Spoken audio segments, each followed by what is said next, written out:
Hello and welcome to Liberty Evolution Radio. My name is Gabe Holmes. I'm going to be sharing with you a little ditty that I wrote. I was inspired to write this after a discussion with our good friend Barb, and Barb shared with us a story by Anthony Martin at Examiner.com, where Anthony was talking about the new scandal involving the ATF, where officials in Tampa were selling guns to Honduran drug cartels, similar to the recent scandal where the ATF was selling guns to Mexican cartels. And I'm just going to start off here, read the story, and then get into what I was inspired to write. I encourage anyone who disagrees with my message to make comments so we can have arguments about this. That would be really great. And I also, if there's anyone out there who would want to take my words and make a little video or slideshow with pictures of related things, that'd be awesome. I don't really have the time to do that right now, but that'd be cool if there is somebody out there who does. So I'm going to get right into this. From Anthony Martin at Examiner.com. The Tampa to Honduras leg of the massive scheme involving the running of U.S. guns to Mexico by the ATF, the Bureau of Alcohol, Tobacco, Firearms, and Explosives, points to a much broader scandal involving multiple agencies within the federal government, including ICE, the DAD, DEA, DOJ, the State Department, the FBI, and the Department of Homeland Security. Why would so many agencies of the federal government involve themselves in a massive scheme to deliberately place U.S. guns in the hands of Mexican drug cartels and criminal elements in the Central American country of Honduras? The official explanation given by the government is that the scheme was concocted to trace the illegal activity of criminals in Mexico in order to eventually capture and prosecute such persons. But those captures never occurred, and no one was prosecuted. Instead, at least 2 American agents were murdered by the smuggled guns, and at least 150 Mexican citizens were slaughtered by the cartels who used American firearms given to them by the U.S. government. That's from Anthony Martin at Examiner.com, and those are his words, not mine. I don't believe that those guns killed those people. I think the state killed them. So I had a conversation with Barb, and that brought us to the Second Amendment, and that's how I start off my statement, my little ditty that I wrote. There is no doubt in my mind that there is a concerted effort by many domestic and international groups to put drastic limitations on the Second Amendment and disarm the American public. I have seen in my lifetime that the Constitution's limitations on central state power are being eroded on a daily basis through the war on drugs, the war on terror, the state manipulation of social attitudes, the unethical productions of corporations, and the irresponsible consumption of them. The operations that our government is involved in, and the aims of its semi-private allies, the corporations, and the lawless, super-powerful international financial institutions, are coalescing into what many who understand human history would call an American fascist police state, the ultimate goal being a worldwide system of law and economics that infringes upon American and individual sovereignty by establishing a permanent global oligarchy. It is factually correct that the black ops are being undertaken in foreign countries. Such black ops were authorized by George Bush in 2007 to destabilize Iran. These U.S.-funded operations to destabilize foreign countries result in groups like the Taliban, people like Osama bin Laden, and many others of ill repute. The CIA's black ops do in fact empower groups which engage in the drug trade and terrorism. One such group is the Iranian Jundallah. It does not seem too drastic of a rhetorical leap, to say that these same operations could be and are going on in our own country, and that the framework is in place to destabilize America itself, in order to form a more powerful central state with allegiance to a global oligarchy.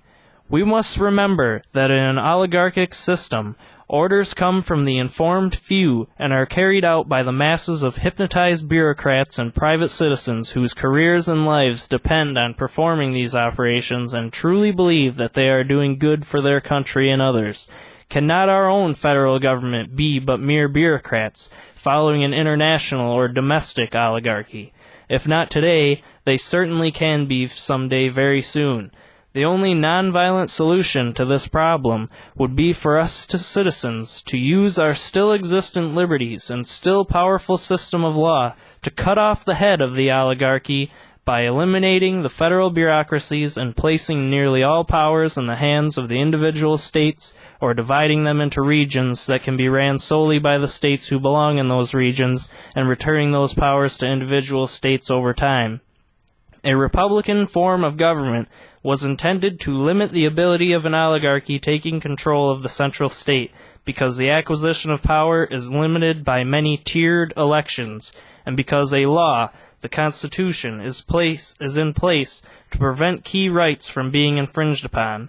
I can see no other solution than to cut off the head of the federal bureaucracies through law and civil disobedience, because taking these bureaucracies head-on, revolution style, will only light the spark that they need to further convince the ignorant class that the federal government is America, and those who threaten the federal government's power are against America. In that scenario, I would hope that our prisons are filled with dissidents, that so many Americans perform civil disobedience and take nonviolent action to return sovereignty to the 50 states and individuals, that the federal government must build concentration camps to keep us quiet. Only then will the average ignorant class American find their voice and realize who the real enemy is and who is for America and who is truly against it. If the populace is unarmed, then we'll probably die in those camps. Either way, many within our military would be on our side, and they'd have a hard time executing such orders.